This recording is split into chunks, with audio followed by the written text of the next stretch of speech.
கனி கூட்டம் அதிசயம், வண்ணத்து பூச்சி உடம்பில் ஓவியங்கள் அதிசயம், துளை செல்லும் காற்று மெல்லிசையாதல் அதிசயம், குருநாதர் இல்லாத குயில் பாட்டு அதிசயம், அதிசயமே அசந்து போகும் நீ எந்த அதிசயம். கல் தோன்றி மண் தோன்றி கடல் தோன்றும் முன்னாலே உண்டான காதல் அதிசயம்.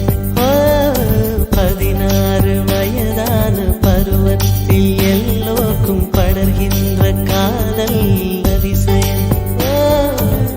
ஊருக்குள் ஒளிந்திருக்கும் கனி கூட்டம் அதிசயம், வண்ணத்து பூச்சி உடம்பில் ஓவியங்கள் அதிசயம், துளி செல்லும் காற்று மெல்லிசையாதல் அதிசயம், குருநாதர் இல்லாத குயில் பாட்டு அதிசயம், அதிசயமே அசந்து போகும் நீ எந்த அதிசயம்.